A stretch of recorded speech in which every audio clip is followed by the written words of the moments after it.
Hello, friends. Good evening once again. Welcome once again to another episode of Manthan. In these series of episodes, we will discuss a bit about these are the three questions that we will be discussing about. The first one is the gravitational waves. Gravitational waves are known as those waves which are generated when cataclysmic incidents like neutron star merger or a black hole merger occurs. These are most violent incidents happening. So when we say they are violent, we generally relate it to explosion. And we know that when it is black hole, explosion is a no-go. Explosion means the mass moving away from the center, which is not allowed. So this merger will have to be a silent merger. So this is a contradiction. How can a silent merger give rise to shock waves where the space itself gets stretched and the gravitational waves are generated? This is what we are going to study. And the next contradiction is appearance of supermassive black holes in the early universe. Generally, when star dies, a black hole is born and then it keeps on feeding, becomes bigger and bigger to the extent of becoming a supermassive black hole. And we see these generally supermassive black holes in the center of almost all the galaxies that we see. So it was generally thought out that when you look up into the sky and you see these supermassive black holes, it's okay for them to be as big as they are now, because supermassive black holes are to the extent of 4 million solar masses. But when you look back into time, which is early universe, we were under the impression that these supermassive black holes would not have formed then. But unfortunately, exactly the evidence to the contrary happened, which is supermassive black holes were found very early into the early universe. So we are going to find why this contradiction. How can supermassive black holes form in the early universe? And the last question is, when you look up into the sky, you see stars, you see galaxies. When you see stars, you see two types of them. One is young, another is old. So stars have been forming from time immemorial, from early universe, ancient universe till now. Even now it could be stars are forming. But when you look up into the sky and look at these galaxies, you would not see any young galaxy. All the galaxies that you would see would be fairly old. In the sense, all these galaxies were formed when the universe was still in its infancy.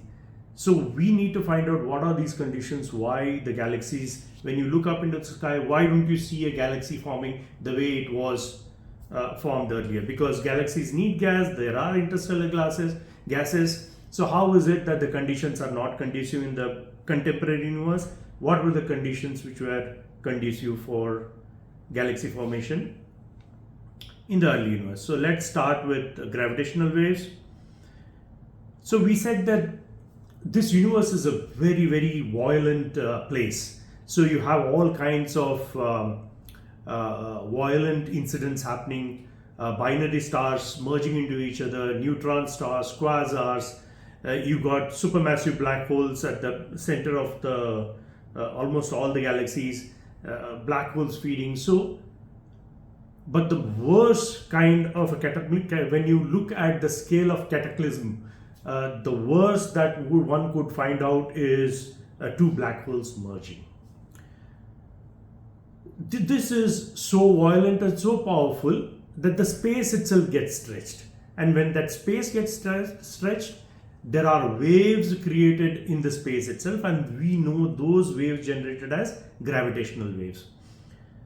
So generally, when we talk about violent incidents, we think that they are explosive in nature. And generally, when you say explosive, that means the mass is moving away from the center, which is not allowed in black hole. That means whatever this merger is happening has got to be a very silent merger. So if at all they are supposed to be silent, how is it that they can create an extreme wave like a gravitational waves? So before we go on to the gravitational waves, let us study how the black hole merger happens itself. If you remember the previous time when we are studying why black hole cores do not explode, we said that it is because the nature of the core, the size, the volume, the temperature, weight does not change at all. Despite all the mass which is falling into the black hole throughout its life for millions and billions of years, because all that mass would have never reached the core itself. That is because black hole being a very dense, extremely dense mass, it affects time around it to such an extent that the time near the core of the black hole would stop. So in the sense, all the mass is not coming and reaching, and hence the core shape does not change and it is not going to explode. If that is the case, then how two black holes can merge? The other black hole is also just a mass. So we had said earlier that everything that reaches the core is not able to reach the core finally. It just goes there and stands still as though time has stopped. So we need to find out what are the reasons why two black holes eventually merge, because what we see is these black holes merging. So what is the difference between these two?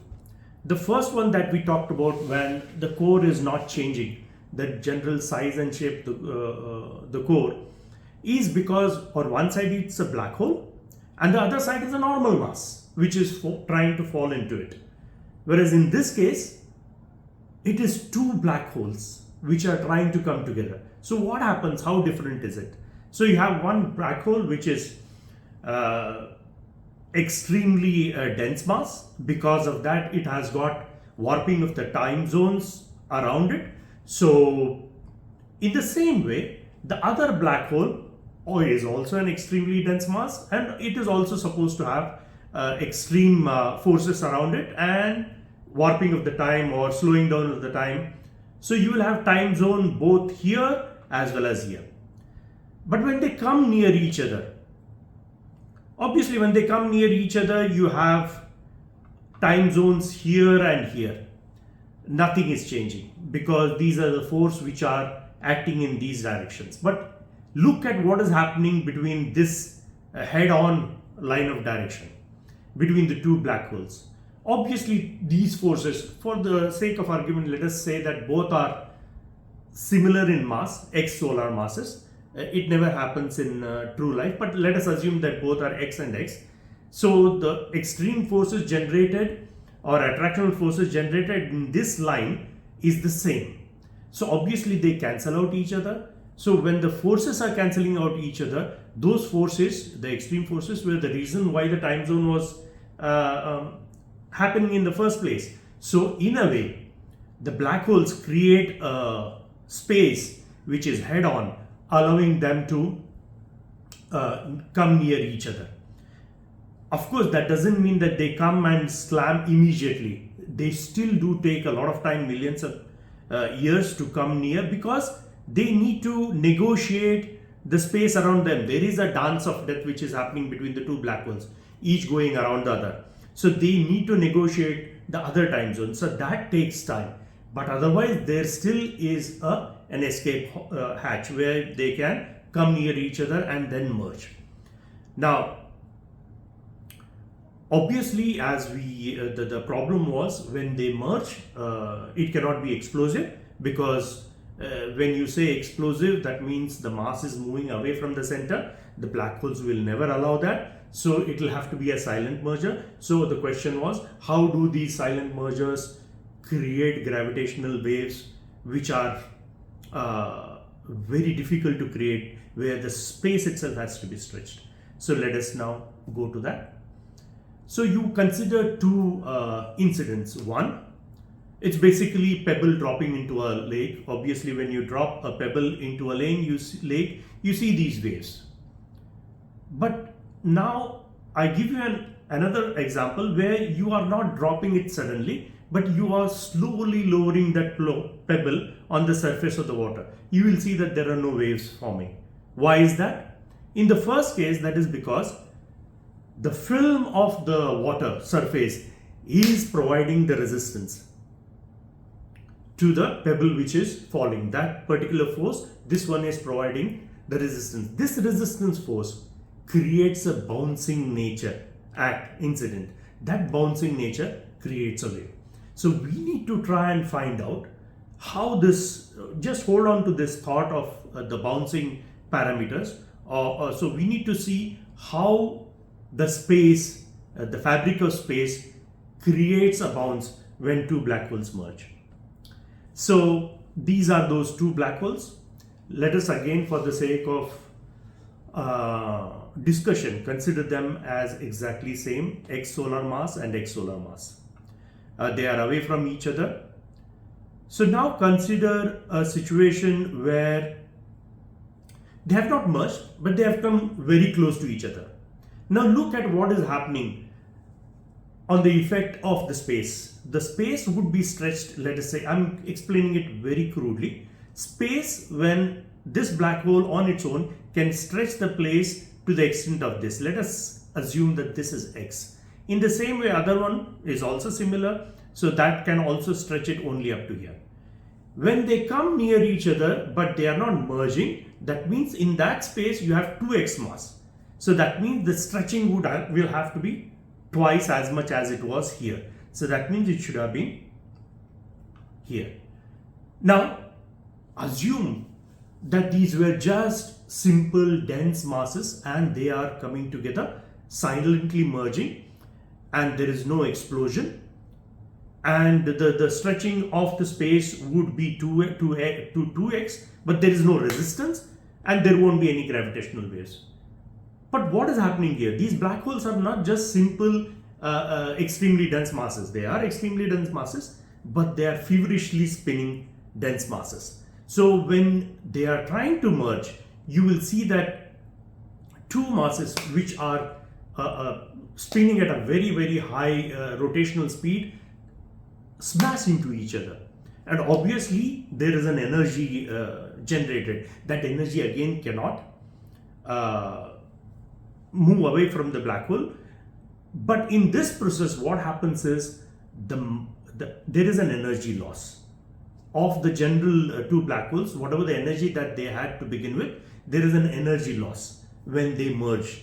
So when the energy loss happens, it is manifested as the loss of mass itself. In the sense, just before merging, they are supposed to be 2x, but when they are merging, they lose that little bit of 0.8, let us say, I don't know about it, but let's say less than 2x. So imagine the space when the black holes were nearer, it was getting stretched to 2x, and suddenly at the time of merger, there is energy loss, loss of mass, and hence this stretching slips, and you have this kind of a situation which is between x and 2x.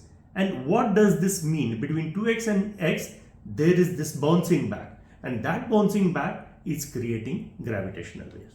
So they are silent, they are not explosive in nature, but still it is able to generate gravitational waves because of this reason, the bounce that they get, because of the loss of energy and the manifestation into loss of mass.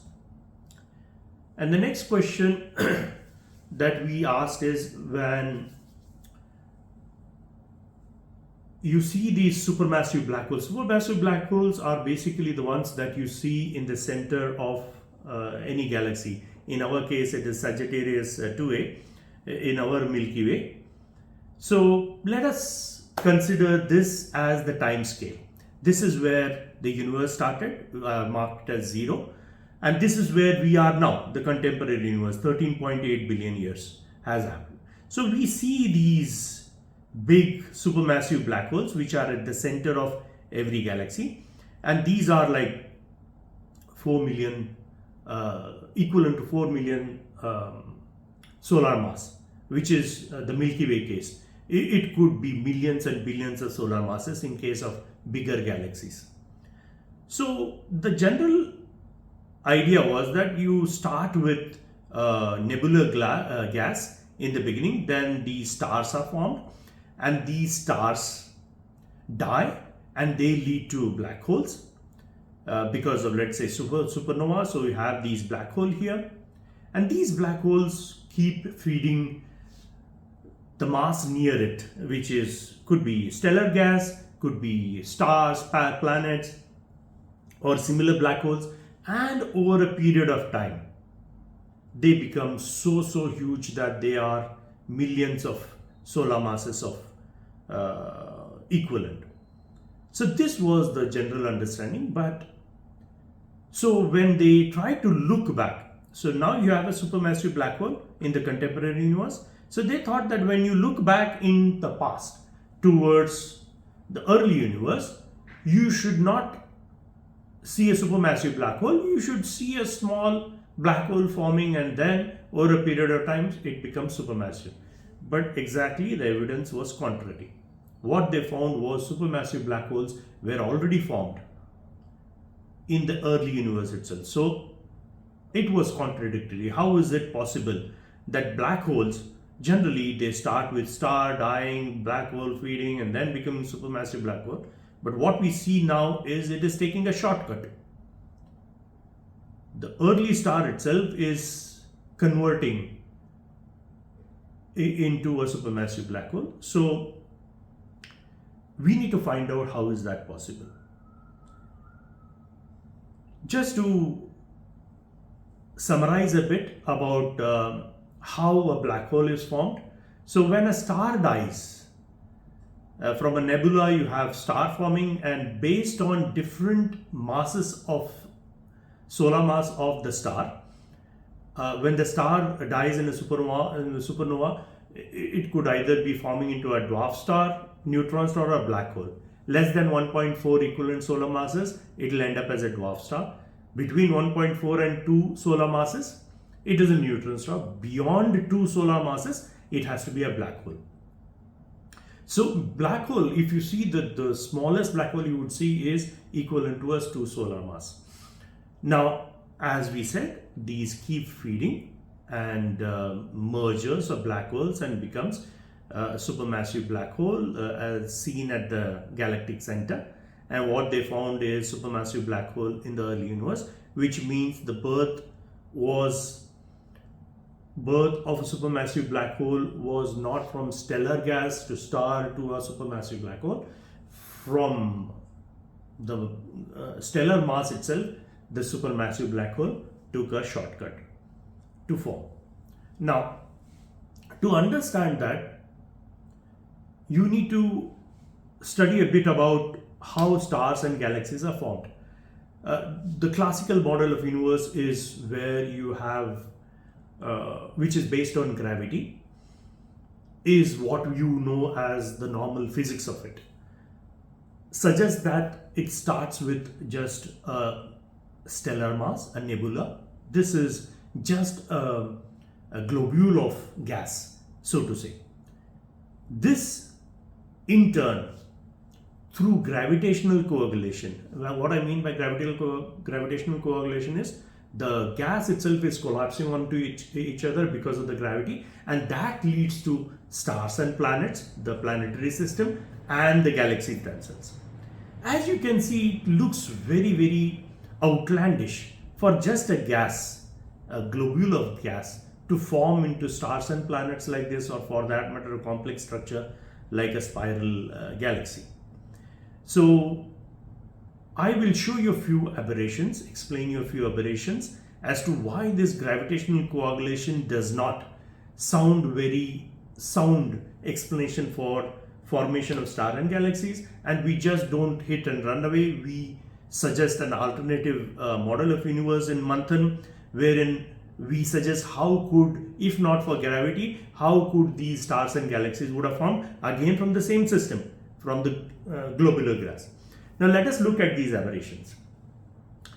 We know through common sense that if you have a system to begin with, start with, and then you want to convert it into another system, obviously there will have to be an external force acting on these.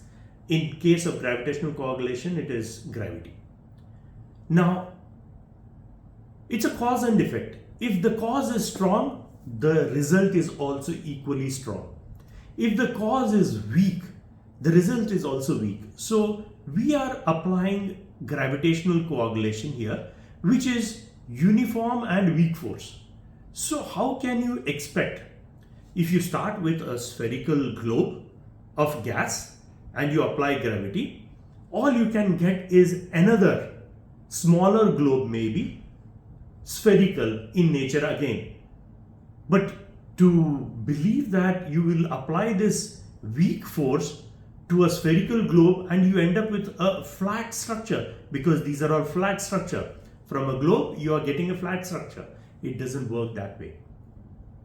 And the second thing is, if you have a spherical thing and you want to have a flat structure, the external force has to be a disruptive in nature. It has to have this rotational energy, because that rotational energy is what is going to collapse this globular structure, because of strain centrifugal force, to make it into a flat structure. And this is not what we are seeing here. Gravity only works in one direction, whereas it is not disruptive and it does not create a rotational energy. And let us assume, for the sake of argument, that this gravitational coagulation weak force is giving you a rotational energy, some kind, all of them coming together, and the star gets heated up and it starts rotating, and then it makes flat. What does that mean? That means first star was formed. When I say star, it is the central form. In case of galaxy, it is the black hole or the supermassive black hole at the center. That started, the star started, and then the planets came into being. But what we see is stars and planets start forming simultaneously.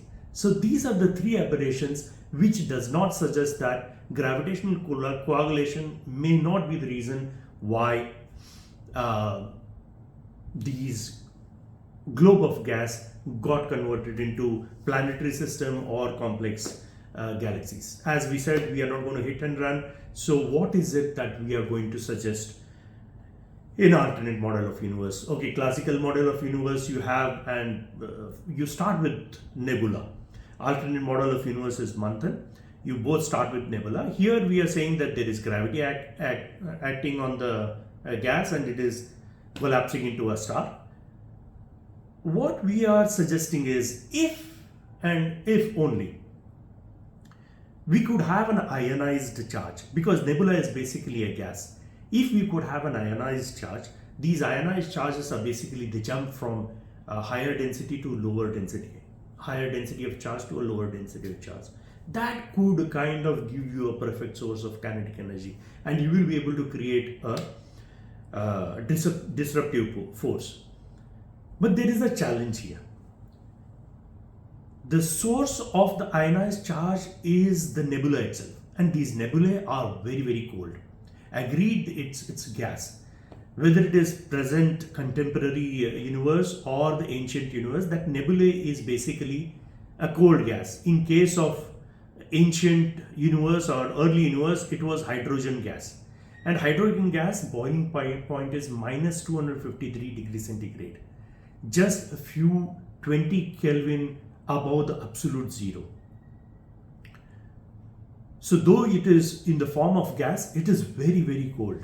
And for you to have ionization, the temperatures which are required is 10,000 Kelvin. So how will you bridge this gap from minus 253 to 10,000 Kelvin? In case of contemporary universe, it is possible, because near the nebulae, there are always the stars which have already formed, because we are talking about contemporary universe. Those stars, when they die, there is supernova, and it compresses. When the supernova is an explosion, it compresses the other gas, and that becomes hot to the extent of 10,000 Kelvin, and ionization is possible. But when we are talking about early universe, ancient universe, there is no star, just gas. So there is no supernova to help it reach that 10,000 Kelvin. But what helps us to theorize is the contemporary universe that we see is 13.8 billion years after the Big Bang. The universe has been expanding and at a greater acceleration. So what we have is a universe which is expanded to has been expanding for 13.8 billion years. Now convert all the mass that you have, all the stars, all the planets, all the galaxies, you convert that into hydrogen gas, hypothetically. Now start going back in time. So that means the universe is collapsing. So if you imagine all this mass, gas in a small box, the volume of this box is decreasing. Now take it back to as close as, let's say, zero 0.1 billion years, 100 million years, just when the Big Bang was, just a little after that. That means the volume is reducing to a great extent, but the mass remains the same, and mass has nowhere to go, and hence the temperature would have increased. When that temperature increases, obviously it will be more than 10,000 Kelvin. That would give a conducive atmosphere for the nebulae to have ionization. Agreed. Now we have taken care of the challenge of that early universe had nebulae where the gas was in ionized condition. But how does ionization lead to a supermassive black hole? We will address one by one, step by step. So let's say you have a nebulae. This is early universe. No stars formed, just a gas, hot gas, ionized gas.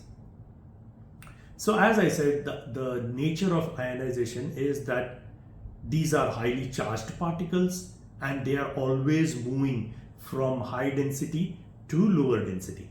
So obviously in this gas, when it is ionized, there will be all kinds of movement of the charge. If it is haphazard, nothing happens. But imagine if these charges are aligned, there is a chance that it could be cumulative. When two charges are aligned, it could be cumulative. It is like making a rope out of threads. So when you have such huge charges aligned and moving from higher density to lower density, they have an inertia also. They have the inertia to move the mass along with them. So when you are moving the mass along with it, it is giving you that rotational energy, that disruptive force that we were always looking for. Now what happens to this charge? What option does it have? See, this charge that we are showing here, it's starting from here. Obviously it will come to the end. When it comes to the end, there is no mass beyond that for it to jump or to move. So it will be forced to change its direction along the surface of this globular mass. And when that happens, that is like moving the gas in an elliptical form. So obviously it keeps changing direction in the edges and then it has to come back to where it started possibly. So you try and understand, it is becoming a more of an elliptical nature. So what we have is possibly a structure leading to a galaxy. And what about the star? See, all these cumulative charges which are moving from high density to the lower density, it need not be all of them are going to the end of the globule. There could be small gaps in between. So it will be forced. It can't jump that gap. There is mass beyond that, but there is a gap. So it won't be able to jump. So it turns there itself. That becomes a small globule of Mars, which becomes the seed for a star. So that is how these galaxies form. Now, our intention is not the whole entire galaxy itself. If you want to understand how the spiral arms formed, the barred structure of galaxies, you can see my early videos. You will get an idea of it. For now, we will just concentrate on the central bulge, because that is where we are interested to go to the supermassive black holes. We are trying to see that this globule itself can directly take a shortcut to become a supermassive black hole rather than forming star and then feeding and merging and becoming a supermassive black hole. So look at what is happening in the central bulge. This central bulge also, it is the same way. You have the charge which are aligned, they are cumulative in nature and they are having momentum, and it is changing direction when it reaches the edge of the globule, and it is leading to that structure of the bulge. And again, this bulge, just the way we talked about how the stars are formed, there could be stars forming inside the bulge. Now, imagine a situation wherein the center of this bulge, since it is in the center, the chances are that it is uniformly dense, that part of the bulge. And we are not looking at this complete bulge, entire mass of this bulge converting to a supermassive black hole. What we want is just a partial bulge. You will know that the mass ratio between the supermassive black hole at the center, Sagittarius 2a, it's 4 million equivalent solar masses to 100 to 400 billion solar masses. In the sense, the ratio is 1 is to 25,000 or 100,000. So in the sense, you are not looking at the complete mass to be converted into a star. What you are looking for is 1 divided by 25,000 of this star, and possibly the central gas. Where there are no gaps, there is a small amount. That small is as small as or as big as 4 million equivalent solar masses. Now that, imagine what is happening to that partial bulge. Again, the moving mass hits the end. There are no gaps. We are saying it is uniformly dense. So the change of direction happens, and this leads to a structure of the bulge itself. Dense mass, which is equivalent to 4 million or billions of equivalent solar masses, that becomes the seed of this humongous star that we are talking about. And that humongous star would take a shortcut to become a supermassive black hole. And that is how supermassive black holes are formed along with the galaxy. In the sense, there are galaxies, spiral arms, barred structure, everything is forming, but the center of the bulge happens to, because of the ionization that we talked about, you get a chance to form a supermassive star, which acts as a seed of this supermassive black hole, and it takes a shortcut to become a star. Obviously, it is not immediate. It has to go through the collapse of the star, and the fusion process, hydrogen, helium, carbon, iron, all that has to happen, and then a stage will come when it cannot hold on and it collapses on its own. But when it collapses, it is 4 million solar masses, equivalent mass, falling on itself, and suddenly you have a supermassive black hole in the ancient universe, and other parts of the galaxies are also forming. So that is the second part of the series, and the last part is about the stars and the galaxies. As I said, when you look up into the sky, you find two types of stars, young and old. Stars could be the ones which we have been able to find. The youngest star is just 30 years old, but it could be 0 years also. The stars would be forming even now as we speak, because stars have been forming, whether it is contemporary universe or ancient universe. Life started like that. But when we look up into the night sky, the 200 billion galaxies that we see, wherever we see, 99.9999% of all those galaxies are old galaxies. They are to the extent of, generally 12 billion years old, 12.5 billion years old. You would not find a galaxy forming now. There is stellar mass outside. So why is it that you see stars forming now, but you don't see galaxies forming in the contemporary universe? Whatever happened had to happen in the early universe, and that's it. And those galaxies have been there for all these years, and there is no possibility of a new galaxy forming. But why? This would suggest that the conditions were conducive only in ancient universe for galaxy formation, and they are not conducive in the present formation. Why not? As we had said, that formation of the galaxy in alternate model of universe, which is suggested by Manthan, it all starts with ionization, and you have to have 10,000 Kelvin. We also said that okay, the 10,000 Kelvin the compressed universe was able to have 10,000 Kelvin, but we had supernovae also. You had 10,000 Kelvin even in the contemporary universe. So why can't galaxies form? But try and understand the supernova which is happening. It is just one star.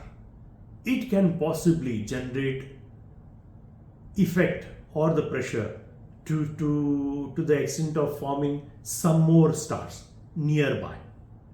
But for you, and this would be a local ionization. This ionization is limited to only local form.